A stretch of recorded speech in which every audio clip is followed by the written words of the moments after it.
Emperor Xilax's undefeated champion collapsed mid-victory speech, and Emma Williams, 20 feet up a ladder replacing burnt-out spotlights, called down, "Has anyone checked for poison?"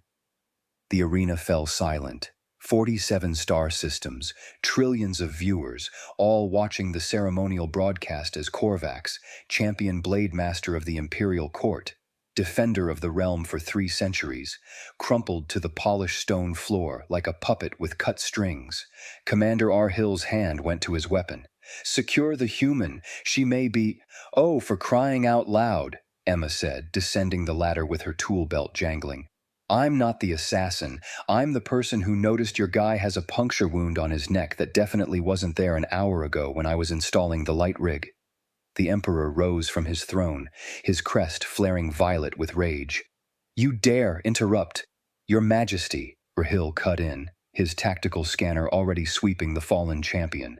His face went ashen.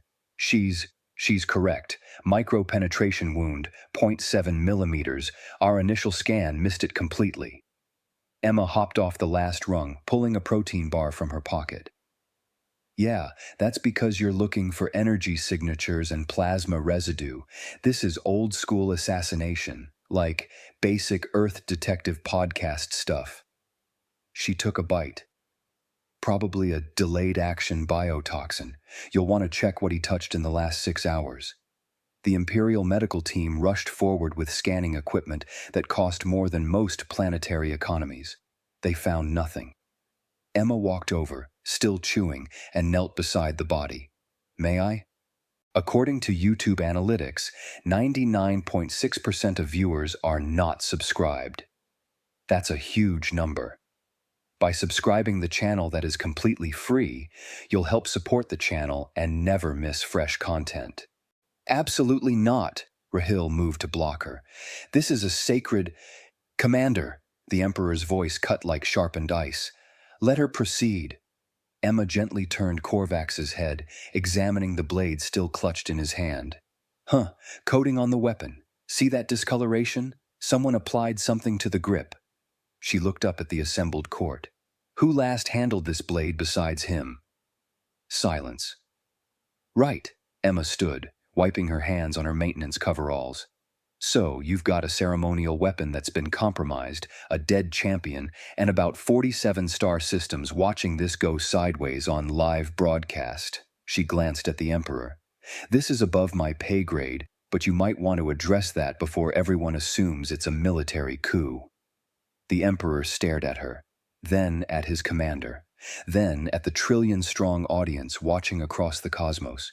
"Find," he said slowly, each word precisely carved, "whoever did this. Immediately." The next 10 minutes were chaos. Imperial guards sealed the arena. Medical examiners swarmed. Emma got questioned 4 times by increasingly senior officials, all asking the same thing. How did a human maintenance worker identify an assassination method that bypassed Imperial security? "I listen to a lot of true crime podcasts during my shifts," she explained for the 5th time. "And I've seen every episode of CSI, twice." Rahil looked like he wanted to arrest her just for giving him a headache.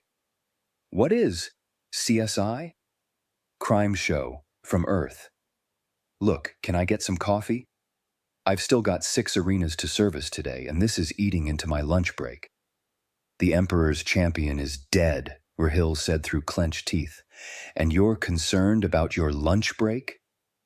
"I mean, yeah. He's already dead. Me missing lunch won't fix that." Emma checked her tablet. "Plus, you guys are going to be investigating this for hours. Want me to show you how to check for biotoxin residue with equipment you actually have on hand?" 30 minutes later, using a maintenance-grade chemical analyzer Emma had in her cart, they confirmed the toxin. Another hour, and they'd traced it to one of the Blade maintenance staff, a sleeper agent from a rival faction. The Emperor watched the entire process from his throne, silent as a tomb. When they hauled the assassin away, Xilax descended the steps and stopped before Emma. She was updating her maintenance log on her tablet. "You saved the Empire from civil war," the Emperor said quietly. Emma looked up.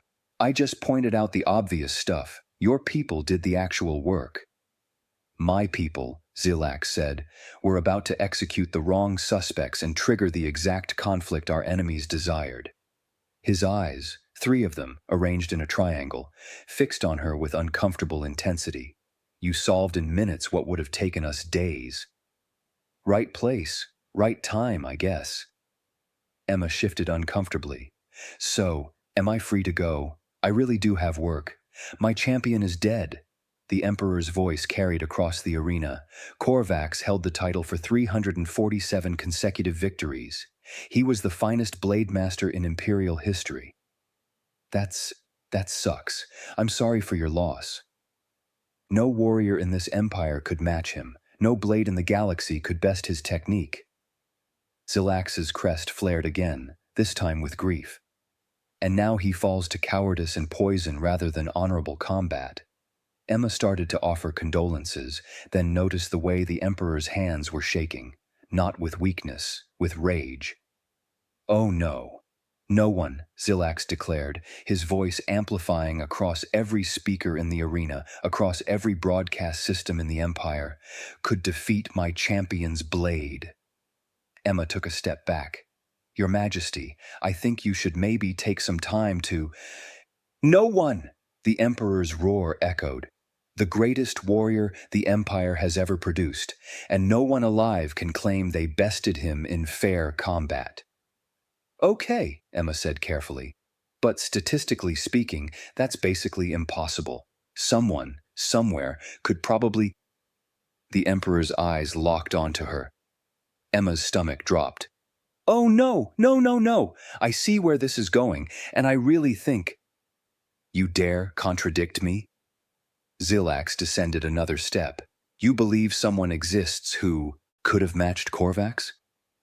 I mean, mathematically, in a galaxy this size. Prove it. The arena went dead silent. Emma blinked. I'm sorry, what? Combat challenge. Rahil's voice was barely a whisper. Oh, stars, he's declared a combat challenge. Defend your statement, human. The Emperor's crest was fully extended now, ceremonial and terrifying. If you believe a warrior exists who could match my champion, step forward and prove it. Emma looked around wildly. I'm a maintenance worker. I fix lights and clean ventilation ducts. You solved a murder my entire security apparatus missed. You demonstrated capabilities beyond your station. Zilax smiled, and it wasn't kind. Unless you wish to admit you were wrong, that no one could have bested Korvax? Emma recognized the trap immediately. Backing down would dishonor the Emperor in front of 47 star systems, but accepting meant— This is insane, she said flatly. Is it a challenge or a retreat? Emma looked at her tablet, at her maintenance schedule, at the protein bar still clutched in her hand, at the thousands of Imperial guards watching her with expressions ranging from pity to anticipation. She thought about every self-defense class she'd taken, every fencing lesson in college, every weekend at the HEMA Club fighting with medieval longswords because it was fun. You know what? Emma said, surprising herself. Sure, I took some fencing classes. Let's do this. The arena erupted. She accepted, Rahil said into his communicator, his voice hollow. The human accepted the Emperor's challenge. Yes, I'm certain. No, I don't think she understands what she— Emma was doing stretches, lunges, arm rotations, like she was warming up for a gym session instead of facing a master warrior in single combat. Do you have a lighter blade? She called over to the weapons master. That ceremonial one looks heavy as hell. The entire Imperial court stared at her. The champion's blade is forged from stellar titanium, balanced to perfection across centuries of— Yeah, but I'm like 5'6" and 130 pounds. That thing weighs more than my toolkit.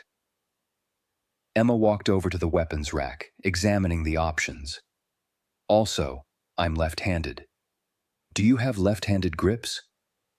The weapons master looked ready to faint.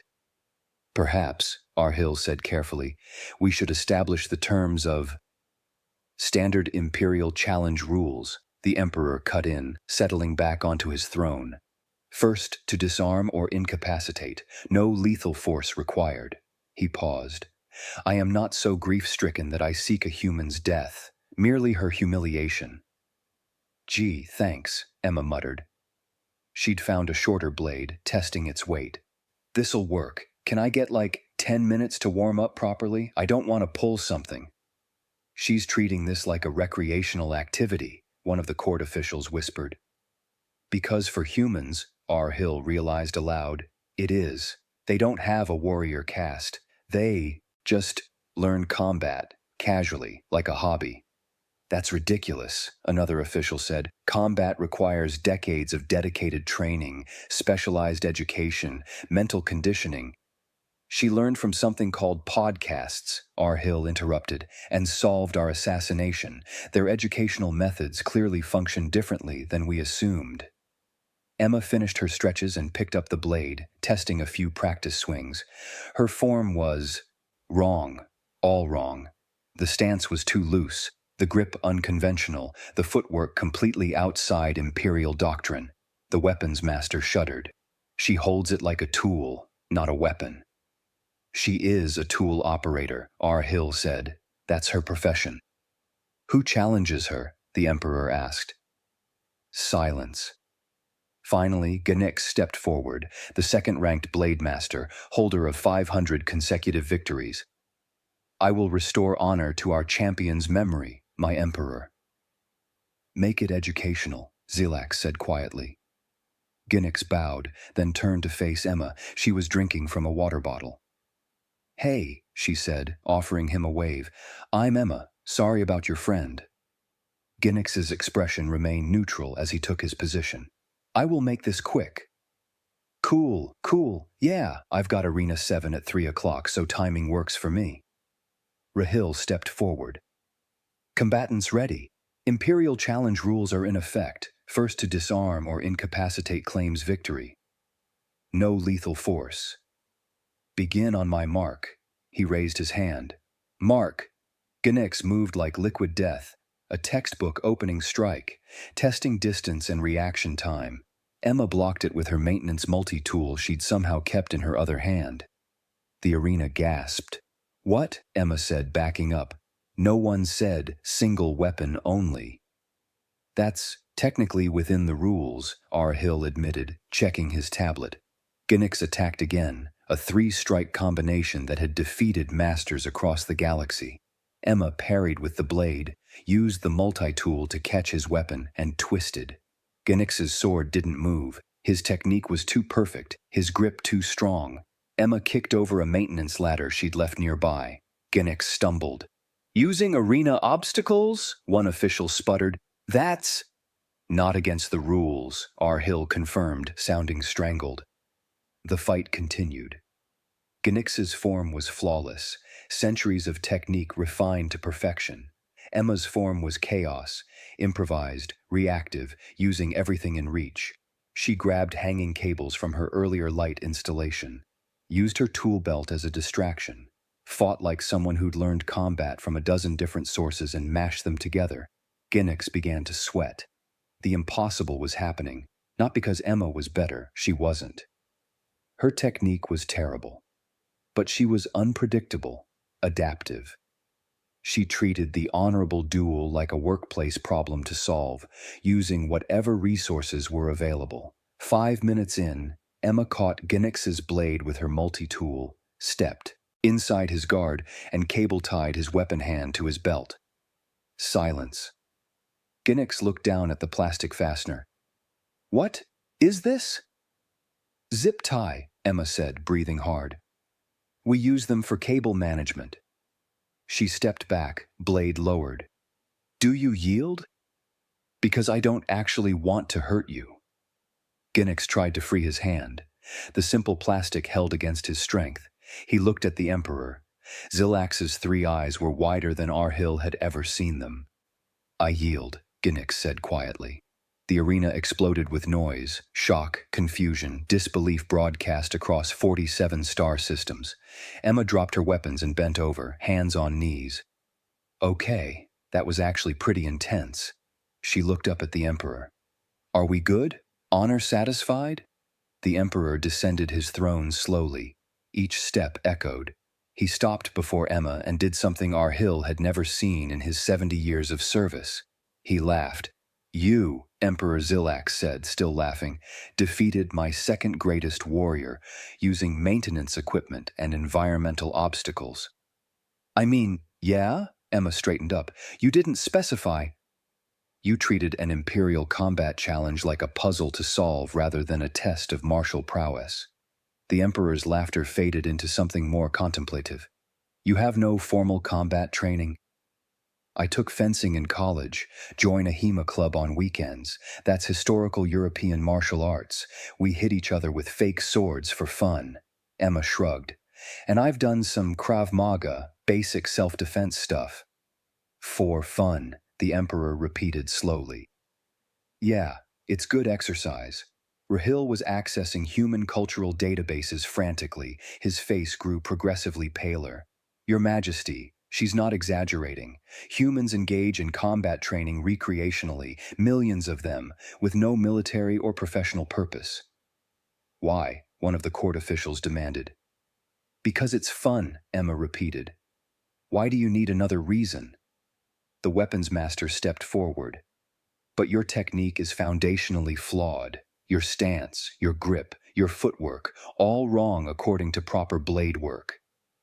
"Wrong according to your style," Emma corrected. "I learned from like 6 different instructors with different backgrounds. European longsword, some Japanese kendo basics, bit of Filipino stick fighting." She picked up her multi-tool. "Plus, I'm really good at improvising. Comes with the maintenance job. You learn to fix problems with whatever's available." "She's a generalist," Arhill said, the realization dawning. "Not a specialist. Humans don't have dedicated warrior castes because they don't need them. Every human is potentially combat capable to some degree." "That's terrifying," someone whispered. "That's practical," Emma countered. "Why would we limit combat knowledge to just warriors? What if you need to defend yourself and there's no warrior around?" The Emperor walked to his throne and sat down heavily. "Gnix, how many years did you train?" 317, Your Majesty." "And she defeated you in 5 minutes with recreational knowledge and cable management supplies." "Yes, Your Majesty." Silence filled the arena. "Commander Arhill," the Emperor said finally, "access human combat databases, all of them. I want to understand the scope of what we're dealing with." 10 minutes later, Rahil looked like he'd aged a decade. "Your Majesty, there are over 2,000 distinct human combat styles. They teach children combat basics in schools as physical education. Adults pursue it as entertainment. They stage competitions with millions of participants. They film fights for recreational viewing." "How many humans have combat training?" "Billions, perhaps majority of their population to some degree." The court erupted in panicked whispers. Emma raised her hand. "Can I say something?" "Please," the Emperor said tiredly. "You guys are freaking out over nothing." "Yeah, lots of humans know how to fight. We also know how to cook, play music, fix cars, program computers, play sports. We learn a bit of everything because we're curious and we get bored easily." She gestured around. "Your system has dedicated specialists. Ours has adaptable generalists. Different approaches, both work." "Your approach," Gnix said, nursing his cable-tied wrist, "defeated our approach."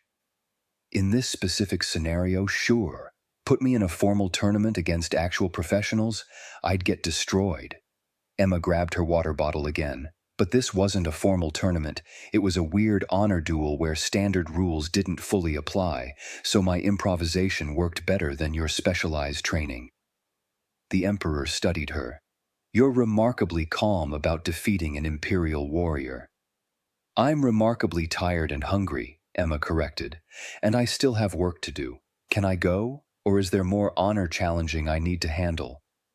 "You speak to the Emperor with such casual disrespect," one official said, scandalized. "She speaks to the Emperor with such casual honesty," Zilax countered, "which is refreshing." He stood. Emma Williams, maintenance worker of Earth, I grant you the title of Honorary Blade Master of the Imperial Court. Emma blinked. What? No, I don't want that. Too bad, it's ceremonial anyway. The Emperor gestured. You have earned respect through unexpected victory. Accept the honor. Can I just not? No, Emma sighed. Fine, honorary whatever. Can I put it on my resume? I suppose. Cool. Anything else? The Emperor looked at her, this small human who'd solved a murder, accepted an impossible challenge, and defeated a master warrior with maintenance equipment and zero concern for protocol, who treated the most powerful ruler in the galaxy like a supervisor asking for overtime. One question, Zilak said. If you didn't think you could win, why accept the challenge? Emma considered. Honestly, you looked like you needed someone to prove your champion was honorable, that he wasn't weak, he was poisoned, and the best way to honor him was to show that combat skill still matters, even if the opponent is weird and uses zip ties. She smiled slightly. Plus, you kinda backed me into a corner with the whole prove it thing. Couldn't let you think humans back down from stupid challenges. Stupid challenges, the Emperor repeated. Super stupid, but here we are. For the second time that day, Zilax laughed. Indeed, here we are. He waved her away. Go, service your arenas, eat your lunch, maintain your equipment, and Emma? Yeah? Thank you for solving the murder. And for the honor you've shown my champion in your strange human way. Emma gave an awkward bow, the kind someone who'd never bowed before might attempt. No problem. Sorry for your loss, truly. She gathered her tools, clipped her multi-tool back to her belt, and walked toward the exit. Rahil watched her go. Should we monitor her, assess her threat level? Her threat level, the Emperor said, is maintenance worker with recreational combat training who doesn't care about imperial politics, which somehow makes her one of the most dangerous beings in this arena. He settled back. Update the Imperial Combat Doctrine. New section, Human Adaptive Capabilities. And R. Hill? Yes, Your Majesty? Never, ever challenge a human to prove something. They'll actually do it. Noted, Your Majesty. The broadcast across 47 star systems continued for another hour as analysts tried to explain what they'd witnessed. Military strategists debated. Philosophers questioned fundamental assumptions about specialization versus generalization. Emma made it to Arena 7 by 3:15, only 15 minutes late. Her supervisor called. Emma, why is the Imperial Palace asking for your complete personnel file? Long story. Want to grab lunch tomorrow? The Emperor's office asked for your file. Yeah, I had a weird day. Fixed some lights, solved a murder, won a duel, Monday stuff. Silence. Emma, are you having a mental health crisis? Check the news. It was broadcast. I'm fine, just really hungry. She hung up and continued replacing burnt-out bulbs in Arena 7. Below, some kind of ceremonial dance practice was happening. Nice music, good acoustics. Her communicator buzzed. A message from an unknown imperial address. Honorary Blade Master Emma Williams, your presence is requested at tomorrow's memorial service for Champion Korvax. Formal attendance optional, but appreciated. Commander R. Hill, Emma typed back. We'll be there if my maintenance route allows. Let me know the time. Another buzz. We will adjust your route. This is the Emperor's request. Okay then. She finished the lights, packed her equipment, and headed to her transport. The news feeds were everywhere. Her face, the duel, endless analysis. She turned them off. Tomorrow she'd attend a memorial for a warrior she'd never met but somehow honored. Tonight she'd eat leftover pasta and watch her crime podcasts. Just another weird Monday in the galaxy. Behind her, in the Imperial Palace, strategic meetings were occurring. Combat doctrines were being rewritten. The fundamental assumptions of an entire military culture were being questioned. And Emma Williams, maintenance worker, honorary blade master, and recreational fighter, was already thinking about which arena needed servicing next. The memorial service was beautiful. Thousands attended. Emma wore her cleanest coveralls and stood respectfully in the back. The Emperor gave a speech honoring Korvax's 3 centuries of service. Ginnick spoke about training alongside the champion. Others shared memories of victories and wisdom. When it ended, Zilax found Emma near the exit. "You came. You asked. Seemed important." It was. The Emperor held out a small case. Korvax's personal blade, smaller than the ceremonial weapon. "I want you to have it." Emma opened the case. The blade inside was elegant, perfectly balanced, beautiful. "I can't accept this." "You can, you will." Zilax closed her hands around the case, not as a trophy, as a reminder that honor exists in unexpected places, that wisdom comes from unusual sources, that strength isn't always what we expect. Emma looked at the blade, then at the Emperor. "I'll take care of it." "I know." She left the memorial and went back to work. Arena 12 needed ventilation duct cleaning. In the Imperial War Council chambers, Arhil presented his findings. Complete combat assessment of human capabilities. Summary: unpredictable, highly adaptive, dangerous when motivated. Recommendation: never assume limitations based on profession or appearance. "Approved," the Emperor said. "Distribute to all military commands." "And Arhil?" "Yes, Majesty." "Add a note. Humans are not warriors. They are problem solvers who happen to know combat. Treat them accordingly." The commander made the notation. Across the galaxy, the duel became legend. Not because of the combat, the technique was terrible by Imperial standards, but because it demonstrated something the Empire had forgotten. Adaptability beats specialization when rules change unexpectedly. Military academies began studying human-style adaptive combat. Not to copy it, their specialists were still superior in pure technique, but to understand it, account for it, respect it. And somewhere in Arena 12, Emma Williams hummed while cleaning air ducts. The honorary Blade Master title forgotten in her equipment bag, already thinking about dinner. Her supervisor called again. "The Emperor's Council wants to interview you about human combat training methodologies." "Can they do it during my lunch break? I'm on the clock." "Emma, they're offering to pay you consultant fees that would cover a year's salary." Emma paused mid-duct cleaning. "Oh, well, I guess I can spare an hour."